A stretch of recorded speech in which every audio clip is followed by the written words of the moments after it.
નમસ્કાર. આજના આ વિડીયોમાં હું તમારી સાથે વાત કરીશ કે હાથ અને પગમાં ખાલી કેમ ચડે છે અને આ ખાલી ચડવાની પ્રોબ્લેમને સમસ્યાને કઈ રીતે દૂર કરી શકાય છે.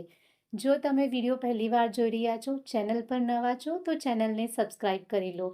વિડીયો આખો જોયા પછી તમને વિડીયો સારો લાગે તો લાઈક કર્યા વગર ક્યાંય નથી જવાનો. તો સૌથી પહેલાં આપણે વાત કરીશું કે હાથ અને પગમાં ખાલી ચડે છે કેમ. ખાલી જ્યારે આપણા પગ અને હાથમાં ચડે છે ત્યારે ઝંઝણાટી થાય છે. જાણે કે કોઈ કીડીઓ ચડતી હોય એવું લાગે છે. હાથ પગ એકદમ શૂન્ય થઈ જાય છે. પણ જેવું આ ખાલી ઉતરી જાય છે ત્યારે આપણા હાથ અને પગ એકદમ નોર્મલ થઈ જાય છે. તમે ઘણા લોકોના મોઢે સાંભળ્યું હશે કે હાથમાં ખાલી ચડી જાય છે, પગમાં ખાલી ચડી જાય છે. જો તમને દિવસમાં 1 કે 2 વાર હાથ અને પગમાં આ રીતે ખાલી ચડે છે, ઝંઝણાટી થાય છે, તો તમારે ચિંતા કરવાની બિલકુલ જરૂર નથી. ચિંતા તમારે ત્યારે કરવાની છે જ્યારે તમને દિવસમાં વારંવાર પગ અને હાથમાં ખાલી ચડી જાય છે. ત્યારે તમારે સાવચેત થઈ જવું જોઈએ. હાથ અને પગમાં જો વારંવાર ખાલી ચડી જાય છે તો એ આપણને બતાવે છે કે આપણા શરીરની અંદર કંઈ તો ગડબડ ચાલી રહી છે, જેના લીધે આ સમસ્યા થાય છે. આપણા શરીરમાં જ્યારે iron, potassium, calcium, vitamin B12 જેવા પોષક તત્વોની ખામી થાય છે ત્યારે હાથ અને પગમાં ખાલી ચડી જતી હોય છે. એટલે આ બધા પોષક તત્વો આપણને રેગ્યુલર મળતા રહે એ પ્રમાણે આપણે ખોરાક લેવો જોઈએ અને એનું ખાસ ધ્યાન રાખવું જોઈએ. ચાલો હવે તમે જાણી લીધું કે કયા પોષક તત્વોના ખામીના લીધે આપણને હાથ અને પગમાં ખાલી ચડતી હોય છે. આ ખાલી ચડવાની સમસ્યાને કઈ રીતે દૂર કરી શકાય એ હવે આપણે જાણીશું. એટલે વિડીયોને એન્ડ સુધી જરૂર જુઓ. જો તમને આ સમસ્યા આયર્નની ખામીના લીધે થાય છે તો તમારા આહારમાં તમારે વધારેમાં વધારે લીલા શાકભાજી લેવા જોઈએ. જેમ કે પાલક છે, બ્રોકલી છે, આ બધાની અંદર આયર્ન ખૂબ જ સારી માત્રામાં રહેલું છે. તમે ફ્રૂટ પણ ખાઈ શકો છો. ફ્રૂટની અંદર કેળા તમારે વધારે લેવા જોઈએ, મશરૂમ ખાવા જોઈએ અને બીજું ખાસ વાત કે બટેટાની અંદર પણ ખૂબ જ સારી માત્રામાં આયર્ન હોય છે. પણ તમારે બટેટાને છોતરા સાથે ખાવું જોઈએ, ત્યારે તમને એની અંદરનું આયર્ન સારી રીતે મળી જાય છે. તમે ડ્રાય ફ્રૂટને પણ ખાઈ શકો છો. ડ્રાય ફ્રૂટની વાત કરું તો ખજૂરની અંદર પુષ્કળ પ્રમાણમાં આયર્ન રહેલું છે. એટલે તમારા રેગ્યુલર ડાયટની અંદર તમારે દિવસભર 3 થી 4 ખજૂર અવશ્ય ખાવા જોઈએ. આ સિવાય તમે કિસમિસને પણ ખાઈ શકો છો. કિસમિસ આયર્નની ખામીને દૂર કરવા માટે સૌથી બેસ્ટ ડ્રાયફ્રૂટ છે. આ માટે તમારે શું કરવાનું છે? 15 થી 20 કિસમિસના દાણા લેવાના છે.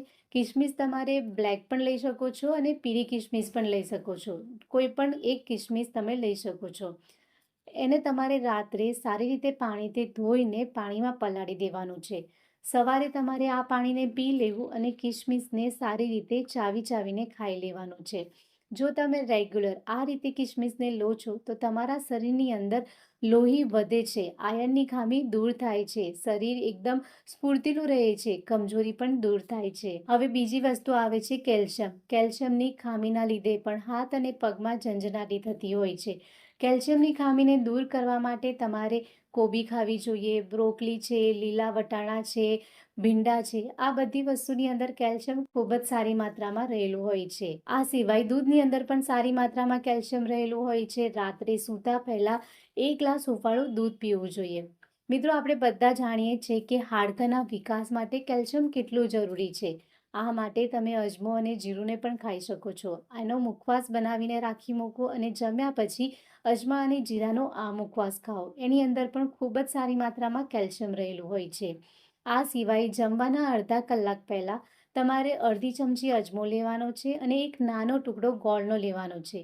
બંનેને સારી રીતે મિક્સ કરીને એને ચાવીને ખાઈ લેવાનું છે. જ્યારે તમે જમતા પહેલાં આ રીતે અજમો અને ગોળ ખાઓ છો ત્યારે તમે જે પણ ખાવાનું લો છો એ સારી રીતે બોડીની અંદર પચી જાય છે.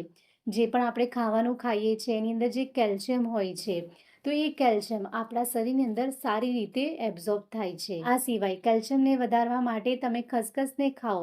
ખસખસની અંદર પણ ખૂબ જ સારી માત્રામાં કેલ્શિયમ રહેલું છે.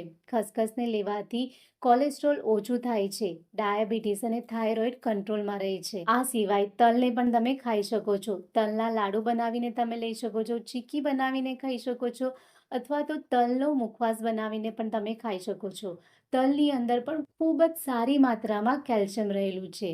આ સિવાય કાબુલી ચણા, રાજમા, મગ, મસૂર, વટાણા આ બધા કઠોળની અંદર પણ ખૂબ જ સારી માત્રામાં કેલ્શિયમ રહેલું છે.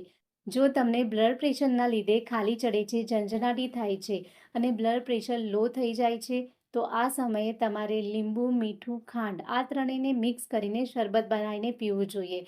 એનાથી પણ તમને ખૂબ જ સારો ફાયદો મળશે. બીજું કે જ્યારે આપણું હિમોગ્લોબિન ઓછું થઈ જાય છે ત્યારે પણ આ સમસ્યા થતી હોય છે. આપણા બધાની અંદર મેલ ફિમેલની અંદર આપણું જે હિમોગ્લોબિન છે એ 12 કરતાં વધારે હોવું જોઈએ.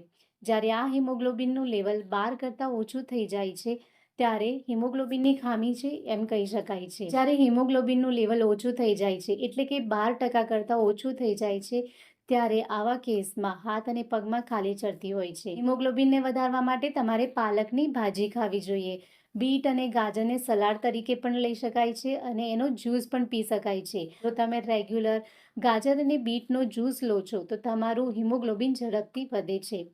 ફ્રૂટની વાત કરું તો ફ્રૂટમાં તમારે સફરજન છે, દ્રાક્ષ છે, કેળા છે, દાડમ છે, પીચ, સંતરા આ બધા ફ્રૂટને સિઝન પ્રમાણે લેવું જોઈએ. જો તમને વિટામિન B12ના લીધે હાથ અને પગમાં ઝંઝનાટી થાય છે તો આ સમયે તમારે વિટામિન B12 વધારે એવા આહાર લેવા જોઈએ, જેમ કે ઈડલી છે, ઢોકળા છે, આ બધા જે આથાવાળા આઈટમ છે એ તમારે ખાવી જોઈએ. ફણગાવેલા કઠોળની અંદર પણ ખૂબ જ સારી માત્રામાં વિટામિન B12 રહેલું છે. એટલે તમારે અઠવાડિયામાં 2 થી 3 વાર ફણગાવેલા કઠોળ લેવા જોઈએ. દૂધ, પનીર, છાશ આ બધાની અંદર પણ ખૂબ જ સારી માત્રામાં વિટામિન B12 રહેલું છે. નોનવેજની વાત કરું તો ફિશ છે, ચિકન છે આ બધી વસ્તુ પણ તમે લઈ શકો છો. તો આ બધી વસ્તુને તમારે પોતાના ડાયટની અંદર ઇન્ક્લુડ કરવું જોઈએ, જેથી તમને રેગ્યુલર વિટામિન B12 મળતું રહે. તો મિત્રો, તમારી લાઈફસ્ટાઈલની અંદર જો તમે આ થોડો ફેરફાર કરશો તો તમારા હાથ અને પગમાં જે ઝંઝનાટી થાય છે, ખાલી ચડી જાય છે, શરીરમાં સ્ફૂર્તિ નથી રહેતી, વીકનેસ થાય છે, તો આ બધી સમસ્યા દૂર થશે. આશા રાખું છું આજનો આ વિડીયો તમને ગમ્યો હશે અને આ વિડીયોથી તમે કંઈક ને કંઈક નવું જાણ્યું હશે. ફરી મળીશું એક નવા વિડીયો સાથે. ત્યાં સુધી હંમેશા સ્વસ્થ રહો, તંદુરસ્ત